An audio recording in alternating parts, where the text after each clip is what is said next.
ظالم جس وقت ظلم کرتا ہے نا، اس وقت وہ یہ سمجھ بیٹھتا ہے کہ میں ہمیشہ اسی طاقت میں رہوں گا۔ ظالم جب ظلم کرتا ہے تو وہ سمجھتا ہے کہ شاید یہی قوت، یہی طاقت، یہی جوانی، یہی اقتدار یہ قائم رہے گا، لیکن کبھی ظلم کا راج قائم رہ سکا نہیں، رہتا ہی نہیں۔ یزید نے ظلم کی حد کر دی، جب تخت حکومت میں بیٹھا تو ظلم کی حد کر دی، حد کر دی اس نے سمجھا تھا کہ شاید یہ اقتدار میرے پاس رہے گا، شاید یہ تخت جو میں نے سجایا ہے اس پہ سجا رہوں گا، بنا رہوں گا، قائم رہوں گا۔ اسے سمجھ نہیں نہ آئی کہ حکومتیں ظلم سے نہیں عدل سے قائم رہتی ہیں۔ میرے عمر فاروق رضی اللہ تعالیٰ عنہ کی حکومت عدل سے قائم تھی تو 12 سال قائم رہی،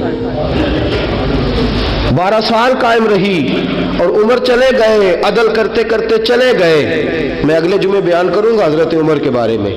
جناب عمر چلے گئے، عدل کرتے کرتے دنیا سے رخصت ہو گئے، لیکن مدینے کی گلی سے بھی جا کے پوچھو گے تو عمر کے عدل کی گواہی دے گی۔ مدینے کی گلی اور مٹی بھی کہے گی کہ عمر عادل تھا۔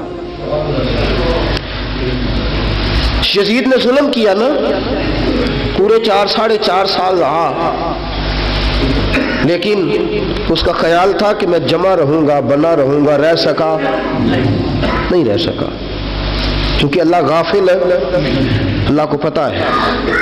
اور ایک اور بات بھی، ایک اور جملہ بھی کہنے لگا ہوں، اسے بھی یاد رکھیے گا، ظالموں کو مددگار بھی مل جاتے ہیں،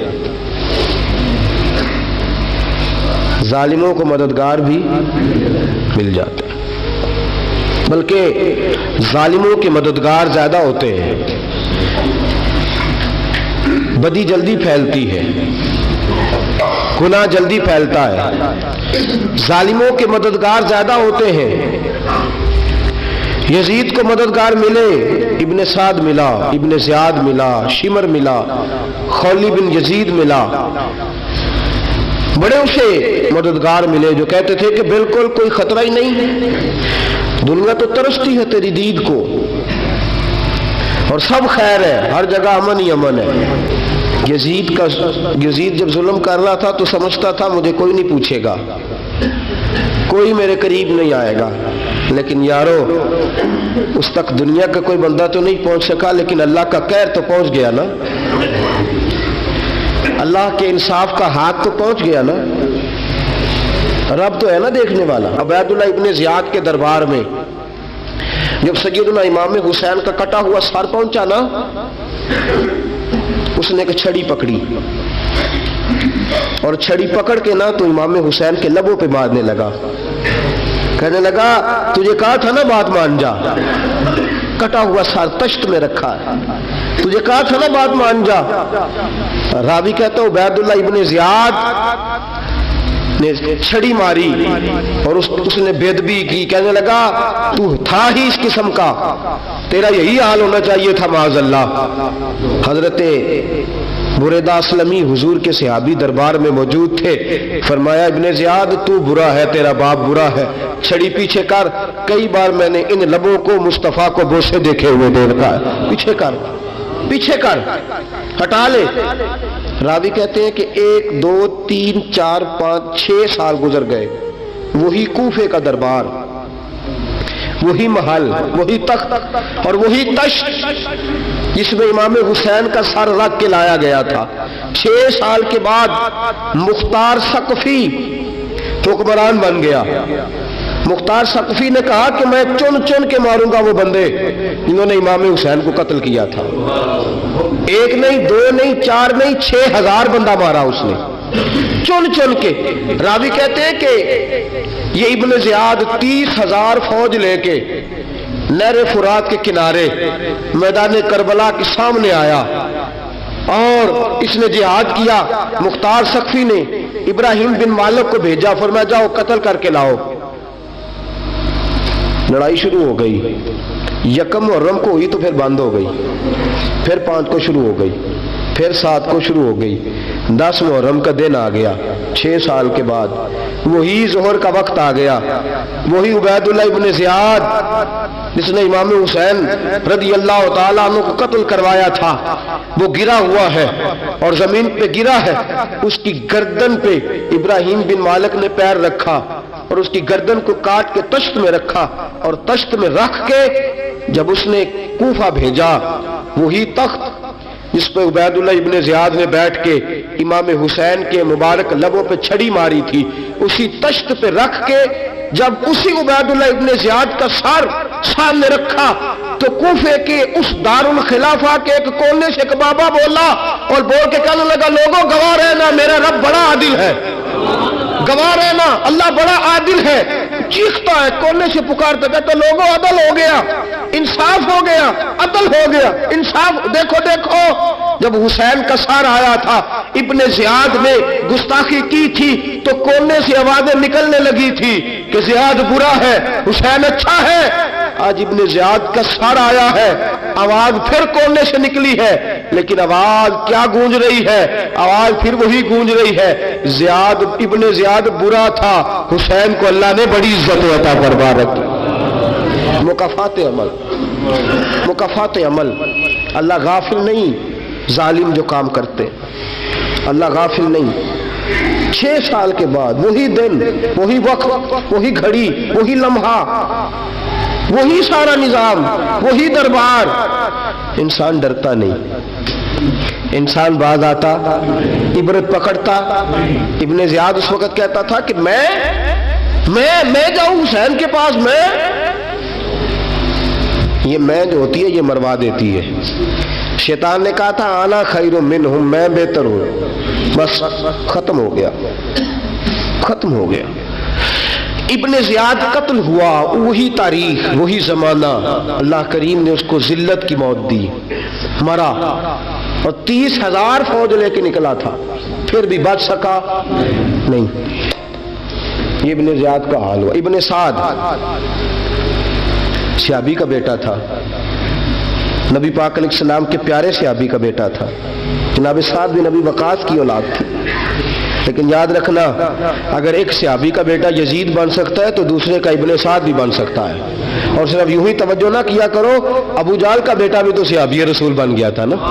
یخرج الحی من المیت ویخرج المیت من الحی، رب فرماتے ہیں میں زندوں سے مردے اور مردوں سے زندے نکال دیا کرتا ہوں۔ میں کبھی کبھی کعبے کے اندر بت بھی رکھوا دیتا ہوں، گھر میرا اور میرے ہی شریک اس گھر کے اندر راج کرتے رہتے، میری بے نیازی ہے، کچھ کا کچھ کر دیتا ہوں۔ ابن سعد مختار حکمران بنا تو مختار ثقفی نے ابن سعد کے بیٹے حفص کو بلایا، اور مزے کی بات یہ ہے کہ مختار جو بعد میں حکمران بنا نا، بڑی یاری تھی اس کی ابن سعد کے ساتھ۔ کتنے قاتلانہ امام حسین تھے، وہ کوفہ چھوڑ کے بھاگ گئے، دوڑ گئے۔ اور ایک بات یاد رکھنا، ظالم بزدل ہوتا ہے، ظالم بزدل ہوتا ہے، اس کے اندر وہ اطمینان نہیں ہوتا، تو ڈر لگتا۔ بھاگ گئے سارے کوفہ چھوڑ کے، لیکن ابن سعد نے کہا مختار میرا یار ہے، مجھے کچھ نہیں کہے گا۔ اس کے گھر والوں نے سمجھایا کہ تو دوڑ جا، تیرا تو ظلم بھی بہت زیادہ ہے، دوڑ جا تو۔ اس نے کہا نہیں میرا یار ہے، مجھے کچھ نہیں کہے گا۔ اس نے کہا تو نبی پاک کے نواسوں کا نہیں بنا تو تیرا یار تیرا بنے گا، تو رسول پاک علیہ السلام کے خاندان کا نہیں بنا، ان کا تو نے احترام نہیں کیا، یاری کا۔ اس نے کہا نہیں مجھے کچھ نہیں کہنے والا، تم چھوڑو اس بات کو۔ حفص کو پیغام بھیجا، بیٹا آیا۔ مختار نے کہا تیرا باپ کدھر ہے؟ اس نے کہا جی ابا جی اب باہر نہیں نکلتے، بس گھر کے کونے میں بیٹھ کے اللہ اللہ کرتے ہیں۔ اس نے کہا اچھا کیا کرتے ہیں؟ کہا جی گوشہ نشین ہو گئے۔ اس نے کہا اب تیرا باپ گوشہ نشین ہوا ہے؟ اب گوشہ نشین ہوا ہے؟ بھیڑیے سے لومڑی نے کہا کہ جاؤ شکار کر لو، تو بھیڑیا کہنے لگا بوڑھا ہو گیا تھا نا، بھیڑیا کہنے لگا نہیں میں نیک ہو گیا ہوں، میں نے شکار کرنا چھوڑ دیا ہے۔ میں کسی جانور کو تنگ نہیں کرتا. تو لومڑی کہنے لگی نہیں بادشاہ سچی بات کر, اب تجھ سے دوڑا ہی نہیں جاتا, اب شکار پکڑا جاتا, اب تجھ سے دوڑا نہیں جاتا پکڑا, اب تیرے اندر آج بھی طاقت آئے تو کم کرے نہ, تو اب بھی چھوڑنے والا, اب تجھ سے دوڑا نہیں جاتا. ملا رومی فرماتے ہیں بوڑھا ہو کے تو بھیڑیا بھی نیک ہو جاتا ہے. کہاں کہ جاؤ,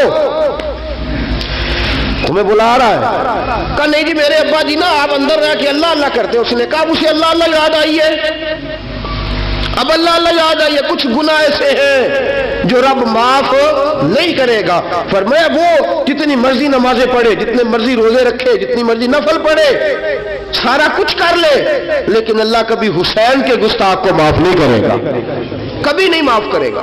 اس لیے کہ جو حسین کا بے ادب ہے وہ دراصل رسول پاک کا بے ادب ہے. اللہ اسے معاف کرے گا. اس ظالم میں اس نے ظلم کیا. ابھی 6 سال ہی تو گزرے تھے, 6 سال ہوئے صرف. ابن سعد بھیجا بیٹے کو, کہا جا اب اپنے باپ کو جا کے کہا تجھے مختار بلاتا ہے, بات سنے آ کے. ڈر گیا. میں نے کہا ظالم بزدل ہوتا ہے. کہنے لگا اس سے جا کے کہو میں نہیں آ سکتا, بیمار ہوں. اس نے کہا چلو وہ نہیں آ سکتا تو ہم تو جا سکتے ہیں نا, ہم تو جائیں گے نا. ابن سعد نے بھیجے 10-12 بندے, فرمایا جاؤ زندہ نہ لے کے آنا میرے پاس, میرے پاس زندہ نہ لے کے آنا. گئے, بیٹے کو حفص کو گرفتار کر کے کھڑا کر دیا, اور جناب یہ جو ابن سعد تھا اس کو بھیجا, کہا جب تم اس تک پہنچو نا تو جا کے گردن مارنا اس کی, اور مجھے اس کی وجود نہیں دیکھنا, صرف کٹا ہوا سر دیکھنا ہے. گئے, جا کے اس کو پکارا, کہا مختار نے بھیجا ہے مارنے کے لیے. کہنے لگے مختار مجھے نہیں مار سکتا, میرا یار ہے. ابن سعد کہتا ہے مختار مجھے مار سکتا, میرا یار ہے. ان فوجیوں میں سے ایک فوجی کہنے لگا اگر تو محمد کے نواسے کو مار سکتا تو تجھے بھی تیرا یار مار سکتا ہے صلی اللہ علیہ. اگر تو رسول پاک صلی اللہ تعالی علیہ وسلم کے نواسے کو قتل کر سکتا ہے, تو نے نبی کا حیا نہیں کیا, وہ یاری کا حیا کیوں کرے؟ تو نے ظلم کیا ہے, اب دیکھ تیرا حال کیا ہوتا ہے. گرفتار کر لیا, منتیں کرتا رہا. تاریخ ابن سعد کو بتا رہی تھی کہ ابن سعد تو ہاتھ باندھتا ہے, پاؤں پکڑتا ہے, ذرا یاد کر میدان کربلا, میدان کربلا تجھے اپنی باری آئی ہے تو ہاتھ باندھتا ہے. میدان کربلا یاد کر, حسین نے بھائی کی بھی لاش اٹھائی تھی, حسین نے جوان بیٹے کی میت بھی اٹھائی تھی, 6 مہینے کا علی اصغر بھی اس کی گود میں دم توڑ گیا تھا. اس کی بیٹیاں پیچھے تھی, بہن پیچھے تھی, بھانجیاں پیچھے تھی, بھتیجیاں پیچھے تھی, لیکن حسین نے ایک بار بھی ہاتھ نہیں باندھے. یہ کون ہے اٹا ہوا, غبار سے پھٹا ہوا, ہزاروں کوفیوں کے درمیان وہ اکیلا ہی ڈٹا ہوا. یہ بال یقین حسین ہے, نبی کا نور عین ہے. فرمایا یہ وہ میدان کربلا بھی یاد کرنا. تو ظالم تھا نا, معافیاں مانگ رہا ہے. حسین رسول پاک کے نواسے تھے, ایک بار بھی معافی طلب. دیکھ منظر یاد کر, ابن سعد کا ایک ہی بار میں سر قلم کیا, ایک ہی بار میں. امام حسین پہ تو پہلے 82 زخم لگے تھے تلوار کے, 82 زخم تلوار کے, نیزوں کے, اور کئی نیزوں کی انیاں امام حسین کے وجود میں ٹوٹ گئی تھی. امام حسین رضی اللہ تعالیٰ عنہ پہلے ڈٹے رہے, جمے رہے, بڑی دیر کے بعد پہلے ہی بار میں گر گیا. ابن سعد کا کٹا ہوا سر پہنچا تو بیٹا کھڑا تھا.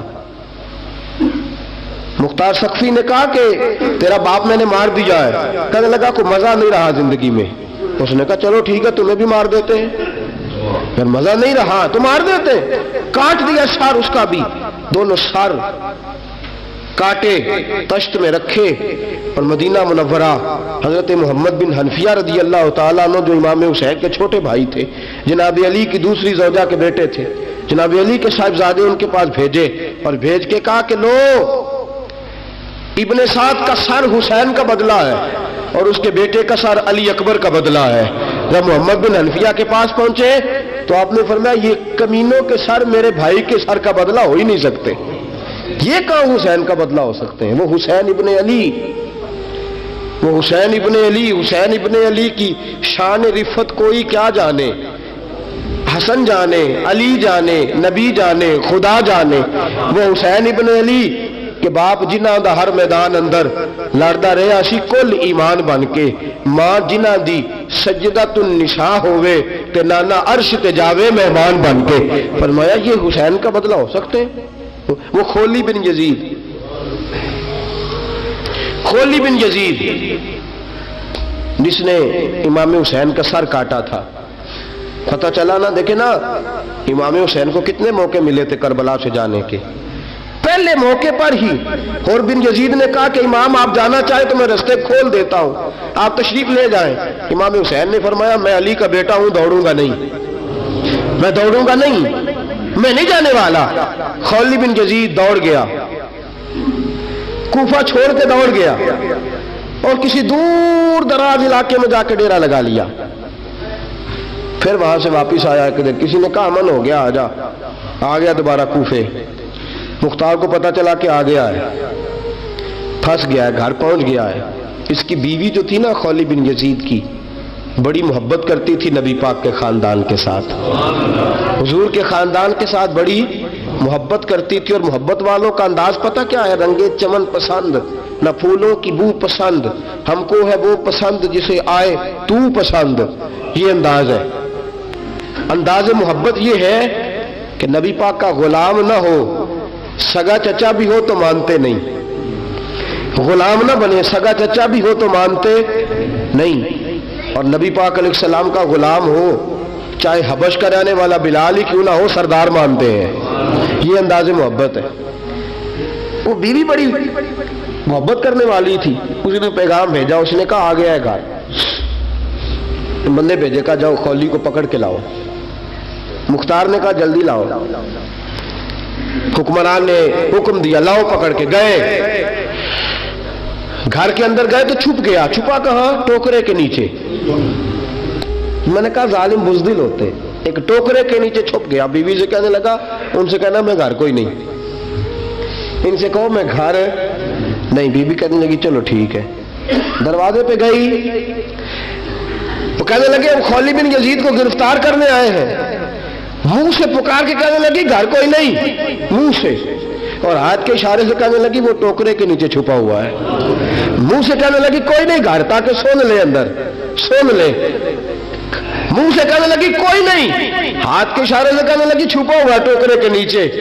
گئے، جا کے ٹوکرا ہٹایا، اپنے پاس بہت ساری دولتیں اور جائیدادیں وہ ساری دے دی۔ کہنے لگا یہ میرے پاس کتنا پیسہ ہے، یہ بہت سے کاغذات ہیں، یہ کتنے زیورات ہیں، لے لو، مجھے چھوڑ دو۔ انہوں نے کہا وہ حکومت کدھر ہے جس کے لیے تم نے حسین کا سر کاٹا تھا؟ کدھر ہے وہ تمہارے تخت، اور کدھر گئی وہ تمہاری سلطنتیں، اور کدھر گئی وہ تمہاری دولت اور اقتدار، اور کدھر ہے وہ تمہارا اسلحہ جس کی بنیاد پر تم نے رسول پاک کا خون میدان کربلا میں بہایا تھا؟ وہ ہمارے سامنے لے کے آ۔ کہنے لگا یہ تھوڑے سے انعامات جو میں نے اکٹھے کیے تھے، یہ دنیا کی گندی دولت، اس کے لیے میں نے میدان کربلا میں امام حسین کا مبارک سر مبارک تن سے جدا کیا تھا، لے لو، مجھے چھوڑ دو۔ انہوں نے کہا نہ دنیا میں لے تجھے چھوڑیں گے، اور نہ اللہ ہی تجھے قیامت کے دن چھوڑے گا۔ گرفتار کر کے لائے، گرفتار کر کے لائے۔ مختار نے کوفے کے بازاروں کے اندر اعلان کیا کہ آؤ باہر نکلو، تمہیں بتاؤں حسین ابن علی کا خاندان گرفتار کر کے انہی کوفے کی گلیوں میں پھرایا گیا تھا نا، یہی گھمایا گیا تھا، آؤ تمہیں دکھاؤں خدا کا انتقام اور اللہ تبارک و تعالیٰ کا انصاف تمہیں دکھاؤں، آؤ میدانوں میں نکلو، گھروں سے باہر آؤ۔ مختار ثقفی اگرچہ بندہ آباد میں یہ بھی ٹھیک نہ نکلا، لیکن بعض اوقات میرے نبی پاک علیہ السلام نے فرمایا اللہ اپنے دین کا کام اپنے نافرمان سے بھی لے لیا کرتا ہے، اس نے کام لینا ہو فاسق سے بھی لے لیتا ہے۔ اللہ نے لے لیا کام، نکلو میدانوں میں، نکلے باہر، چوک بھر گئے، گلیاں بھر گئیں، کوفے کے محلات بھر گئے۔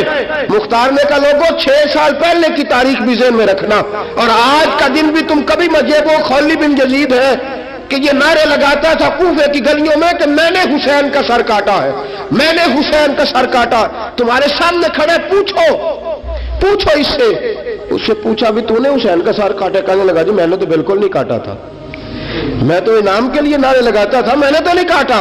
اس نے کہا چلو ابھی کرتے ہیں تیرا بندوبست۔ زخم لگائے تلوار کے ساتھ، اس کے وجود پر زخم لگائے، اور جب نڈھال ہو گیا، خون بہہ گیا، زمین پہ گر گیا، تو مختار نے کہا اس کے وجود کو آگ لگا دو، زندہ کو جلا دو۔ جب وہ جل رہا تھا راکھ اڑ رہی تھی، لوگ کہہ رہے تھے کہ دیکھو یاد رکھنا اللہ نے رسی ڈھیلی کر دی تھی، اب رب نے رسی کھینچی ہے، تو دیکھو خدا سے بڑا کسی کا انصاف نہیں ہے۔ کس انداز میں امام حسین کے قاتل کو شمر ذل جوشن، میں نے کہا تھا 10 محرم کے دن جب مختار کے لوگ اس کے پیچھے بھاگے تو مدینہ منورہ تک گیا، حضرت امام زین العابدین سے بھی ملا، انہوں نے پانی بھی پلایا، کہنے لگا امام صاحب لگتا ہے آپ نے مجھے پہچانا نہیں۔ فرمایا میرا سارا گھر اجاڑ دیا، میں تجھے بھول سکتا ہوں؟ کہا پھر پانی کیوں پلایا ہے؟ فرمایا بند کرنا تمہارا کام ہے اور دشمنوں کو پلا دینا یہ ہمارے خاندان کا رواج ہے۔ فرمایا میں نے میرا سارا گھر اجاڑ دیا، تجھے کبھی بھول سکتا ہوں؟ بھول ہی نہیں سکتا، لیکن چونکہ ہمارے گھر کا کوئی مزاج ہی تھوڑا منفرد ہے، ہمارا کوئی انداز ہی تھوڑا مختلف ہے۔ شمر دوڑتا امام زین العابدین سے کہنے لگا پناہ، مجھے پناہ ملے گی؟ آپ نے فرمایا جسے اللہ پناہ نہ دے اسے بندہ بھی نہیں دے سکتا، تیرے پاس اب چارہ کوئی نہیں، اس لیے کہ اب تجھے دیکھے نا، یاد رکھنا ظالم دوڑتے ہیں نا، جب ظالم دوڑتے ہیں تو پناہ مانگتے پھرتے ہیں، جب ان کا توتی بولتا ہے تو کہتے ہیں ہم چما دیگرے نیس، ہمارے جیسا کوئی اور ہے ہی نہیں، اور جب رسی کھینچتا ہے اللہ تو پھر بھاگے پھرتے ہیں گلیوں اور بازاروں میں، دوڑے پھرتے ہیں۔ اس لیے کہتے ہیں کہ ڈر کے رہنا چاہیے، ڈر کے۔ آج ان کے ساری شمر کو کہا کہ تو اب تجھے کوئی پناہ دے نہیں سکتا، اس لیے کہ تو اللہ کی پکڑ میں آنے والا ہے۔ شمر دوڑتا دوڑتا ایک گاؤں میں جا کے چھپ گیا، وہاں کے لوگوں کو مارا پیٹا، کہا قبر کسی نے بتایا تو گردن اڑا دوں گا۔ رات کا سناٹا چھایا تو مختار سقفی کا گروہ پہنچ گیا، شمر کو گرفتار کر کے لایا۔ مختار سقفی نے کہا کہ اس کے نا ہاتھ اور پیر باندھو، یہ پانی بند کرتا تھا میرے امام کے بچوں پر، یہ پانی بند، اور نعرے لگاتا تھا، کھڑا ہو کے کہتا تھا کہ امام پانی جانوروں کو دوں گا، درندوں پرندوں چرندوں کو دوں گا، لیکن اگر علی اصغر مانگے گا تو پھر نہیں دوں گا، علی اکبر مانگے گا تو پھر نہیں دوں گا، عباس مانگیں گے تو پھر نہیں دوں گا، اگر زین العابدین مانگیں گے تو نہیں دوں گا، سکینہ شہر بانو اور زینب کو پانی نہیں ملے گا، باقی ساری کائنات پیے گی، آپ کو نہیں ملے گا۔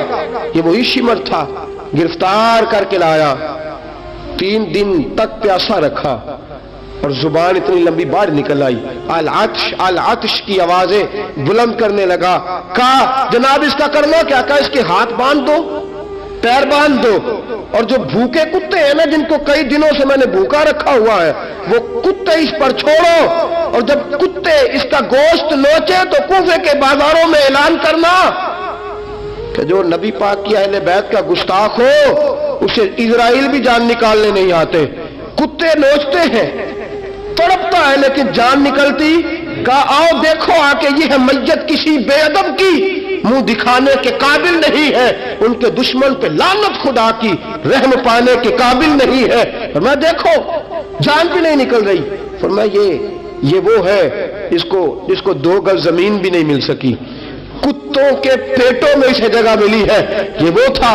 تو جناب امام حسین رضی اللہ تعالیٰ عنہ کے خاندان پہ پانی بند کرنے والا تھا۔ میرے عزیزو دیکھو، رب فرماتا ہے کہ میں کبھی کسی ظالم سے غافل نہیں